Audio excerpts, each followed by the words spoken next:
Greetings all. Welcome to another session here of Tuzi Talks. Today we're going to continue our little discussion here on the history of English. We're going to move out of Middle English and we're going to start talking about early modern English. Now as you recall in Middle English, there's a lot of words, a lot of letters that we still didn't understand. As we move into early modern English, we get this transition here and be thankful for printing and Shakespeare and that kind of thing. We move into early Middle English, we're going to see the fact that we can read and understand much more than we could in the earlier versions. So we'll look at a little bit of the transition here, and we'll look at some of the changes that occur within the language, and we'll also take a peek at a couple of movies, which is always a good thing. All right, if you look in the book that we're primarily looking at, which is this text here, the Oxford History of English, they talk about language change and how language changes, and those changes emerge primarily because of some functional need that occurs within the language. In other words, people have a need for something, and the language that they choose is that particular language. In our case, it's going to be English, and so new words appear because of some need. Now, a bunch of needs that can occur, and they can occur in different modes. But suffice it to say, we had Latin, primarily used in the church. We had English, primarily used among the mainstay of the people. We had French, primarily used in upper class or ruling party type of languages.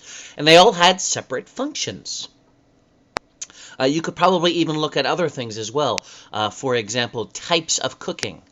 Might use more French words than English words, or types of discussions. Philosophy, for example, might lean more toward the Latin and Greek languages. So suffice it to say, we have language, and we have language that are doing particular functions within the society.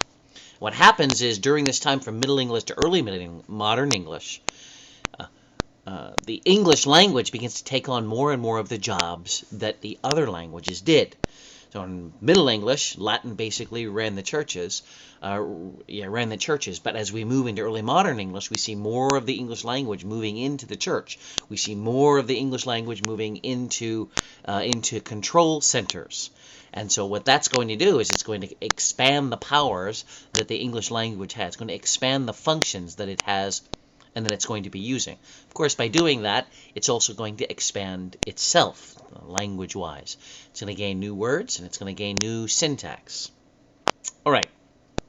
This process of growing a language basically goes through these 4 steps. Okay, you've got selection, codification, elaboration, and acceptance.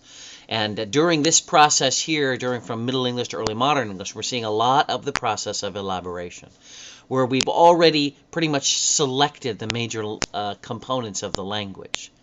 Ever since back in the Old English, and we started moving forward, and the big changes that occurred after the Norman invasion. Okay, and then things began to be codified. They began to be written down. It became, in a sense, the language that we were going to use, the words and the syntax that we were going to use. And what's happening in early modern English and during this transition is that things are going to be expanded. They're elaborated because English is getting bigger, and so therefore, because English is getting bigger, then the control of the English, and therefore the size of the vocabulary and grammar, and the number of functions are going to also grow. So it's growing. Through that elaboration, it's going to grow. And then eventually you get to acceptance. People begin to say, okay, that's a word that we're going to use from now on. I remember when I was in 9th grade, I had an English teacher who would talk to me about all of these words that came out in the 1960s and 70s. And she literally gave us a paper, a story, and we couldn't read it because it was filled with new vocabulary that we had never heard before. We may know some things like groovy, which was a term that came out at that time, and it's stayed with us. But there were a whole bunch of words that came out that we don't use anymore. They were selected, and in some sense, they were codified, but they were never accepted in the general public, and so they're no longer here. This process of standardization is a continuing process. Okay, new words come in, and maybe they're accepted, and maybe they're not accepted. So it's the way this process works.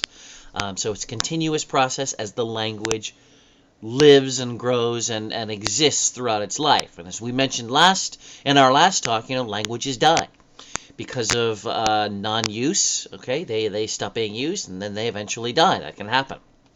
It can happen to English as well. But currently, in this phase that we're looking at from Middle English to Early Modern English, we're seeing the opposite. We're seeing it grow because it's elaborating, it's gaining new words, it's gaining new functions, and so it's becoming stronger. During this elaboration process, English takes on more functions, things like ceremonies and working in the government, local complaints. Okay, so basically what's happening is it's becoming standardized, right? What is the benefit of standardization? There's a good question for you. What do we gain through standardization? There are some things we're going to gain. There's some things we're going to lose. There's some ways that where language is going to be hurt because of it.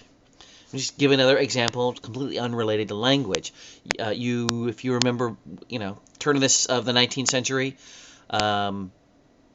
we started driving. Cars became more of the norm, and the early 1900s until through the 1920s and whatnot, cars were becoming more popular, and there were people who their primary job was to make horseshoes, to manage horses, deal with horses. There were people whose job it was to go around the cities and clean up after the horses if they had to, the horses had to relieve themselves. And so there was a whole business that was there, and they were starting to go away because of this new advent of things. And so the birth of the car brought us good things. We could travel farther. But it also meant that a whole sector of the society were going to be out of work. They're going to have to get new work. And so you see new things come in, and that's good, but then there's also things that are going to hurt from it. And that's just the progress of society. Here we're looking at language.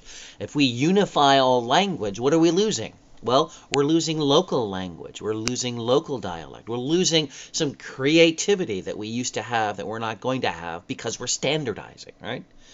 Again, standardizing, things become easier. Everybody can follow along. Everybody can understand. Okay, but we also lose things. We're also some things that hurt. Another interesting note about standardization. Did you know that the two primary languages in Chinese, Mandarin and Cantonese, they both use the same written characters? They can't understand each other, though. In that sense, the writing has been standardized, or at least the writing of the characters has been standardized. But the communication isn't. So they can write and understand and communicate with each other, but they cannot communicate normally because the languages are so very different. Standardization. It's got pluses. It's got minuses. All right, so we're moving from Middle English to Early Modern English, and what are the reasons for some of these variations? One of them is because of changes in geography.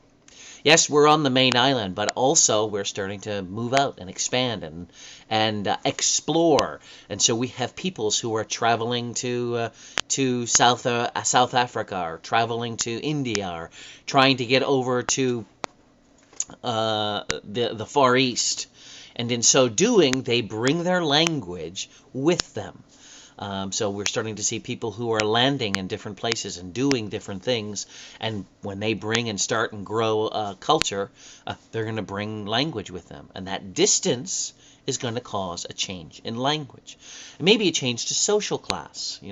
They now have multiple classes. And although the United States says, we're a classless society, we do have classes with regard to social standing. People who are more educated speak differently than those who are not more educated. People who work in certain business sectors speak a different language. It could also be just the location that you're in. There's a difference between city folk and country folk with regard to the language that they use. So there's going to have these variations as we go. Now, some language variations strike everyone. Others don't. So you're going to see some variation as we go along here. Language also changes over time. And so that's what they would call diachronic, right? Changing over the passage of time. And it does happen. There are words that, again, if you go look at Shakespeare right now, which would be early modern English, you'll see words that we don't see anymore. We'll see words that we don't use anymore. Go back to the Founding Fathers and go look at a first grade or a grammar school primer, and you'll see words there that we don't use anymore. Language has changed over time. So it'll change because of distance, it'll change because of time, it'll change because of social class. And remember another good example of change over time. Obviously, you all know that the United States and, or I guess you'd say the colonies, and England separated some more than 200 years ago, and during that time, obviously they continued to use English, we continued to use English, and there were changes that occurred. Now, during World War II, when the United States started sending soldiers to go over fight in the war, one of the things that they gave them was a little pamphlet, so that they can understand that there were differences in language and they can understand what they were. I gave them a little English book so that they could see the differences between us and them on the other side of the puddle. So there are changes because of time. Okay? Diatopic, diastratic, and diachronic. You should remember those. There are also changes that occurred in form as well as in meaning. So we've got some things like form. And I can give you a more modern example. We have words like color or theater or those are the two that come to mind right now. Color and theater, they're spelled differently in the U.S. Than they are in than the rest of the English-speaking world. And there's nothing wrong with the way it's spelled, but it is different. Okay, the form is different. Additionally, the meaning may also change. So the example that's given here is the idea of the word hope, which primarily in the United States would mean to wish for, but it can also mean to think. So we've got a different meaning that we go there. Okay. Now the neat thing about these changes, especially the stratic one, the diastratic one, is where you see upper class and lower class. You begin to be able to identify someone based on their dialect. Based on the way that they speak, you can begin to identify who they are, what they do. And what happens is people can use their language noticing capabilities to identify someone's register, identify where they are in society. And if you're careful, if you pay attention and you listen to the way people speak, you may be able to figure out where they're from. You may be able to figure out if they've gone to school. Okay, it's not always guaranteed, but you're going to be able to have some capability in doing that. Now, there was a movie made years ago that had a similar idea, and they went a little further in trying to explain this, and I wanted you all to see this, so enjoy a little bit, about 5 minutes of My Fair Lady. What you take down me words for? How do I know you took me down right? You just show me what you wrote about me. Oh. What's that improper writing? I can't read it. I can. I say, Captain, now buy flour off a poor gal. Oh, it's because I called him Captain. I meant no harm. Oh, so don't let him live charge again before words like that. I'll make you don't know no what... charge. Really, sir, if you are a detective, you didn't begin protecting me against molestation from young women until I asked you. Anyone could tell the girl meant no harm. He ain't no taking. He's a gentleman. Look at his boots. How are all your people down at Chelsea? Who told you my people come from Chelsea? Never mind, they do. How do you come to be up so far east? You were born in Lisson Grove. Oh, what harm is there my leaving Nissan Grove? It wasn't fit for a pig to live in and I had to pay £4 Live where you like, but stop that noise. Come, he can't touch you. You've a right to live where you please. I'm a good girl, Yes, I sir. am. Where do I come from? Hoxton. Well, who said I didn't? Blimey, you know everything, you do. You, sir, do you think you could find me a taxi? I don't know whether you've noticed it, madam, but it stopped raining. You can get a motor bus to Hampton Court. Well, that's where you live, isn't it? What impertinence. Yeah, tell him where he comes from. You want to go fortune-telling? Cheltenham, Harrow, Cambridge, and, India? Quite right. Blimey, he ain't a tech. He's a bloomin' busybody. If I may ask, sir, do you do this sort of thing for a living at a music hall? Well, I have thought of it. Perhaps I will one day. He's no gentleman, he ain't interfere with a poor How girl. do you do it, may I ask? Simple phonetics, the science of speech. That's my profession. Also my hobby. Anyone can spot an Irishman or a Yorkshireman by his brogue, but I can place a man within 6 miles. I can place him within 2 miles in London, sometimes within 2 streets. Ought to be ashamed of himself, unmanly cow. Is there a living in that? Oh, yes, quite a fat one. Mind his own business and leave a poor girl. Woman! Cease this detestable boo-hooing instantly, or else seek the shelter of some other place of worship. I've a right to be here if I like, same as you. Woman who utters such disgusting and depressing noises has no right to be anywhere, no right to live. Remember that you're a human being with a soul and the divine gift of articulate speech. That your native language is the language of Shakespeare and Milton and the Bible. Don't sit there crooning like a bilious pigeon. Ow! Look at her, a prisoner of the gutters. Condemned by every syllable she utters. By right, she should be taken out and hung. For the cold-blooded murder of the English tongue. Ow! Oh, heavens, what a sound. This is what the British population calls an elementary education. Sir, I think you picked a poor example. Did I? Hear them down in Soho Square, dropping H's everywhere, speaking English any way they like. You, sir, did you go to school? What do you take me for, a fool? Well, no one taught him take instead of tyke. Hear a Yorkshireman, or worse, hear a Cornishman converse. They'd rather hear a choir singing flat. Chickens cackling in a barn, just like this one. Gone! God. I ask you, sir, what sort of word is that? It's ow and gone that keep her in her place, not her wretched clothes and dirty face. Why can't the English teach their children how to speak? This verbal class distinction, by now, should be antique.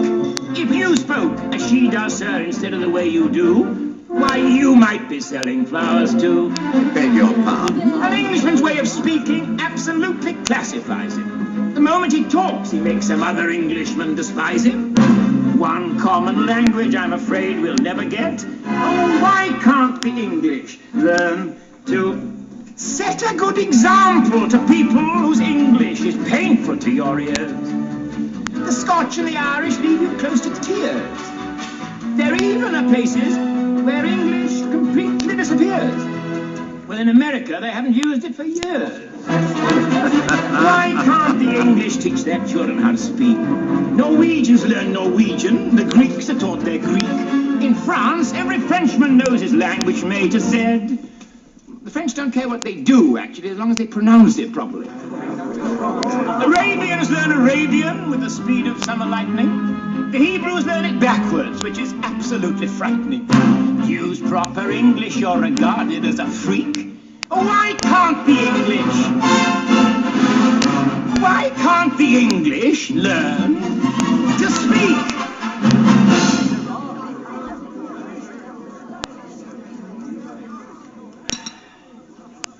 Thank you. You see this creature with her curbstone English, the English that'll keep her in the gutter till the end of her days? Well, sir, in 6 months I could pass her off as a duchess at an embassy ball.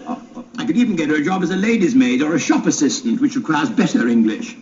Ew, what's that you say? Yes, you squashed cabbage leaf. You disgrace to the noble architecture of these columns. You incarnate insult to the English language. I could pass you off as the Queen of Sheba. Ow, you don't believe that, Captain? Anything's possible.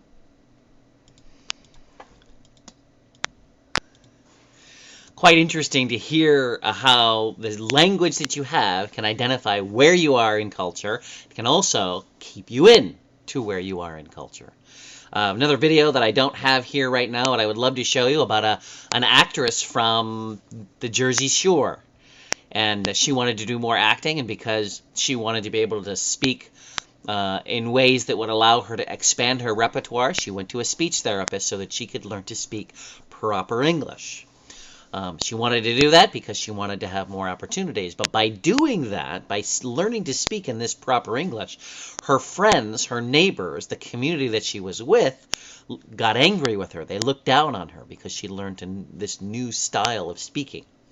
All this to say, I can identify your register based on the language that you use. Now, you have to pay attention, okay? Now, this movie was obviously an exaggeration, but if you pay attention to what people are saying, you're going to notice differences between what you say and what they say. And you're trying to get a job at a new company or work at a new school, if you can learn that system, it's going to be better for you. Notice the differences. Notice. the differences. During this time, because people were trying to move up in society, or people were trying to expand and elaborate the language, they came up with a whole bunch of curious terms, right? These things here, curious terms. The reason why they were there is because people were making up new words. They wanted to sound intelligent, or they wanted to fill a functional gap. And so what we had this elevating and elaborating of vernacular to more, flowery language. And they borrowed words to do it. They borrowed words from the languages that were being less used. Okay, from the French, from the Latin.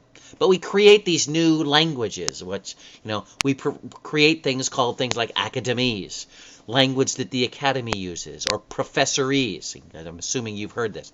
Political speak.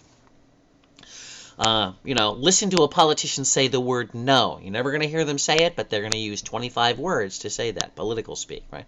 And there's also elite register, people who will pronounce things and speak things because they are very highly educated or very rich, okay? Now, it doesn't necessarily mean that all of them will, but there is this idea of this elite register. All of this is now beginning during this transition from Middle English to early modern English because the language is growing and because people want to get in and move up. Okay? So, why are they using them? Okay, why not just use French? Again, French was the dying language at this point. It was becoming less useful. The functions that the French and Latin completed were being acquired by English. So the French were moving up in social stature, and it was going to be used in different places higher up. And the same thing with the church. More and more things were going to go into the church that were English. It was taking over. So what they did was they started borrowing those words and appropriating them into the English language. Okay, which means we have a lot of new loan words, and with those loan words we have connotations and denotations. So a connotation is the implied meanings that come along with a particular word, and we have the denotation, the actual meaning of a word. If you listen to some language, probably more in Britain or in England than in the United States, but we had words like common. Oh, that's so common. That's so vulgar. Both of these words mean the same thing. They mean common, as in ordinary, as in everyday. But its connotation was that it was a bad thing. In the United States now, the word vulgar is not even referring to something that's common. It's disgusting. It's bad. It's yucky. But literally, it meant common. Okay? So we have denotations that come along with these words as we're borrowing these words. I had a story told to me about a gentleman who came from overseas, and he was speaking with some lady at a party, and he had learned a lot of English, this foreign student, and he was enjoying speaking with this older lady, and at the conclusion of their discussion, he wanted to tell her he was glad to talk with her, and that he hoped to talk to her again. And he said, "I had a very good time talking with you, and I hope to have more intercourse with you." Well, the lady turned 4 shades of red and then tried to explain to him that the word intercourse literally means a crossing, a connection, right? An intersection type of thing. But it had terrible connotations. Not terrible, it had different connotations. And so he didn't know this. So it had to be explained to him. So we've got connotations and we have denotations. Enough said.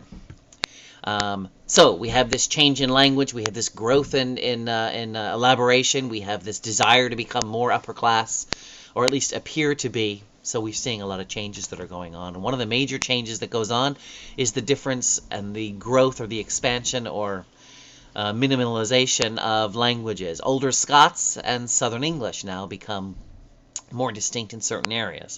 Southern English is going to become your more elite language, going to become the language that's for those more in the upper class. And the older Scots, again, which is more northern, is going to become more of the vernacular. There are also changes in syntax, in the grammar. We have phrases like saith or sayest, and we use those. We don't use those today, but back then we did. And so when I was somebody from an upper class and I wanted to speak to somebody in the lower class, I would use this phrase here. I would say goeth or seeth or thou, okay? And it was actually a term of respect that I would use. And then the opposite would be someone who was lower who would be speaking to upper. They would use words like you. which is probably why when we see many things today, we see the goeth and the saith, and we think, oh, that's the way they spoke in the old days when they wanted to be polite or reverent, or yeah. And actually, that wasn't the case.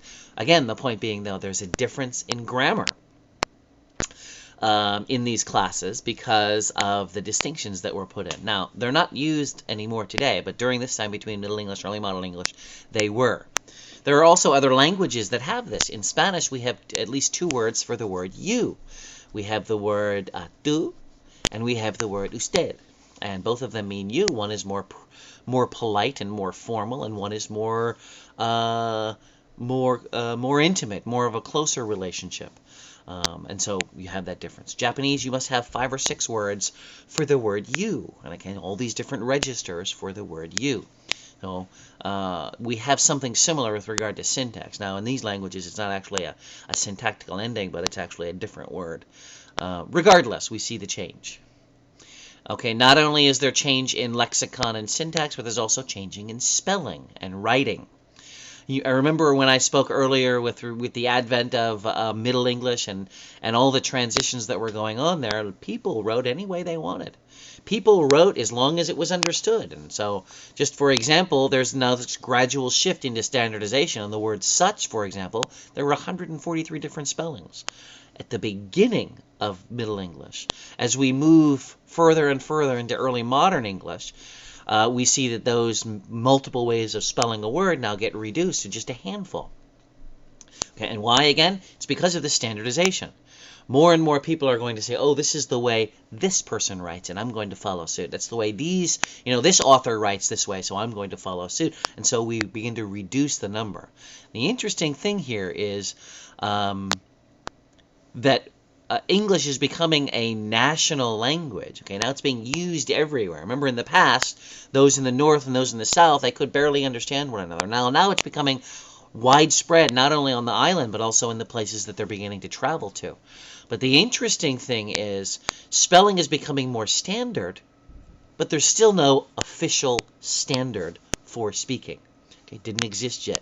Today in modern English, we have that official standard. You cannot spell a word any way you like.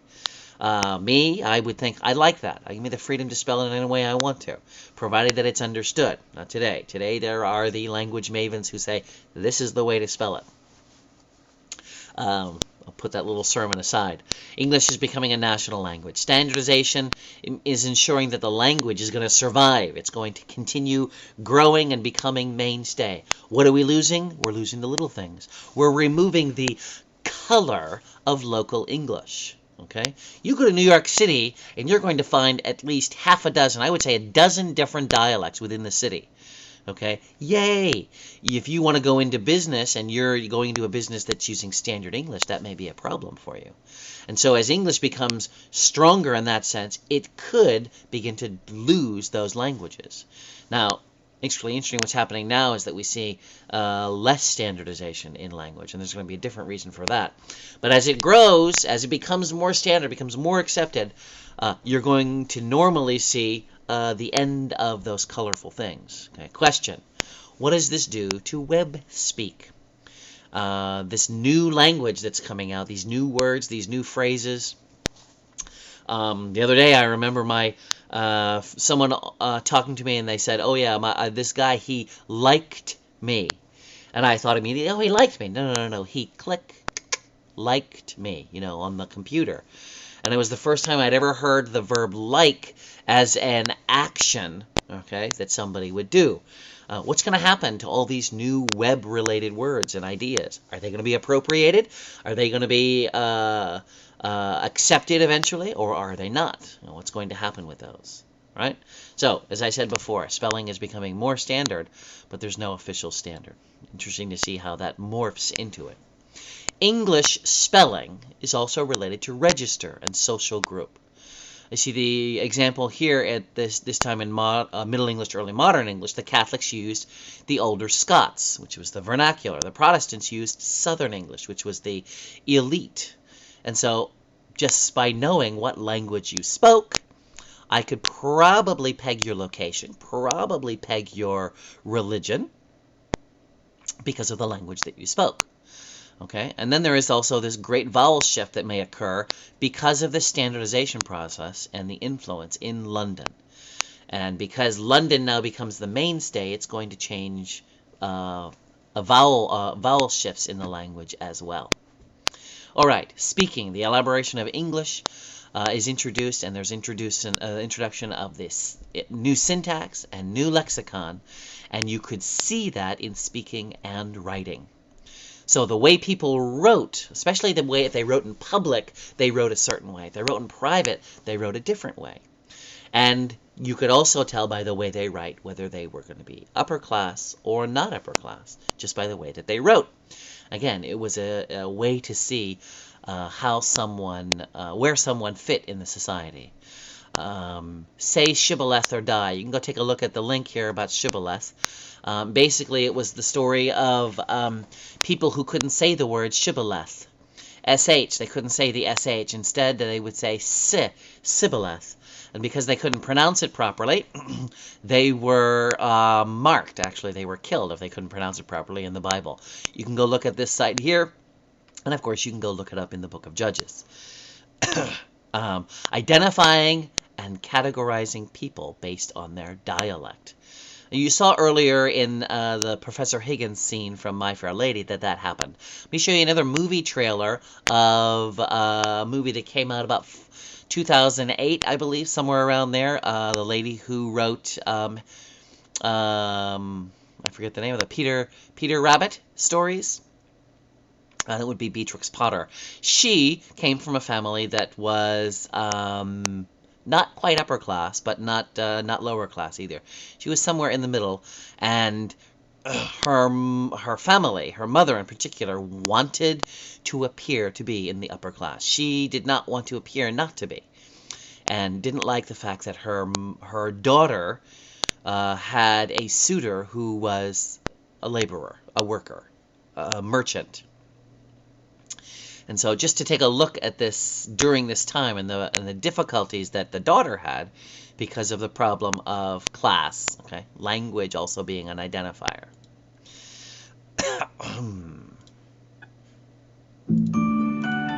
Bunnies in jackets with brass buttons. However do you imagine such things?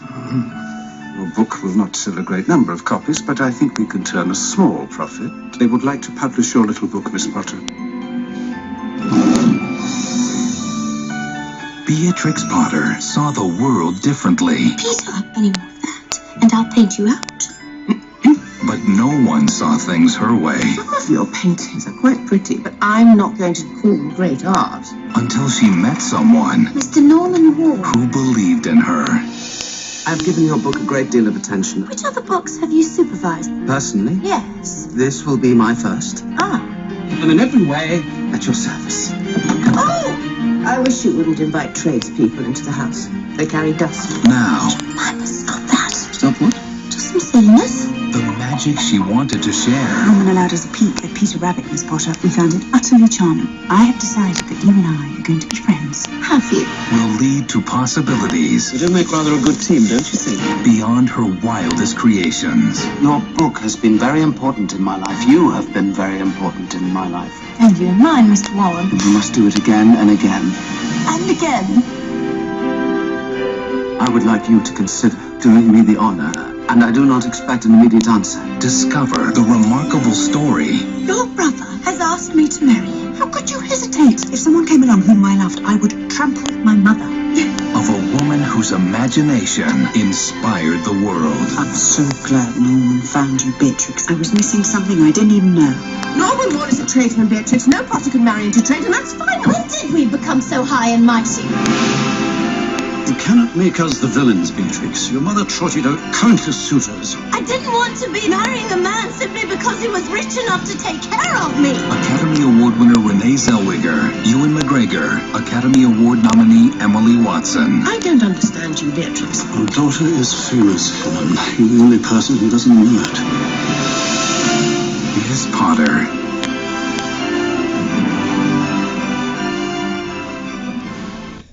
So you see in that example as well, you saw a stereotype with her mother. And the interesting thing is, if you watch the movie, you'll note that the daughter, Beatrix recognizes that her family was literally middle class during her growing up, and her father made enough money so that they could appear to be upper class. And so she didn't think in terms of that at all. She was very proper and very polite, but she didn't think in terms of class. Her mother did.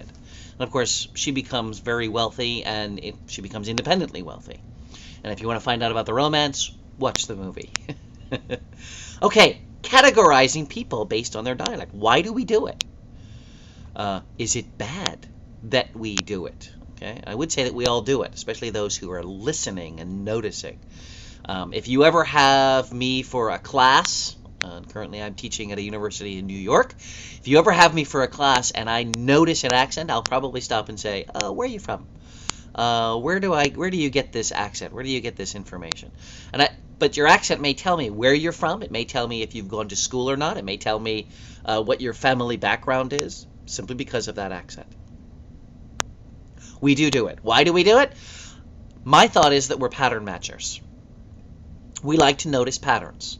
We look at scribbles on the board. You know, you're looking at the stuff that's right above me here. You look at that and you say, oh, what is that?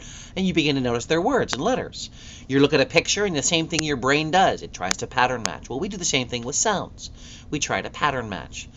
So I just think it's something that we do. Is it bad? I don't think that it's bad. What happens is it's bad when we take that information and we judge someone because they're from a certain place, or they're from a certain background, or they have a certain education. That's the wrong part.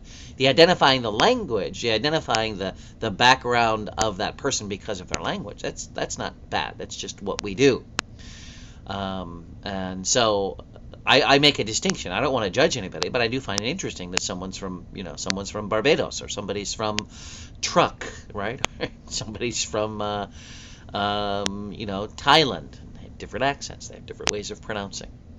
That some people can live for years in another area and yet they still have their accent. I've had several friends born and raised in Kentucky, and they've lived in New York or Pennsylvania for years. They still have that Kentucky accent. They just can't seem to lose it. Maybe they don't want to. But regardless, we can judge people and notice things, and that's just what we do. That's just what we do. During this time, as we transition from Middle English to Early Modern English, we have some other external influences.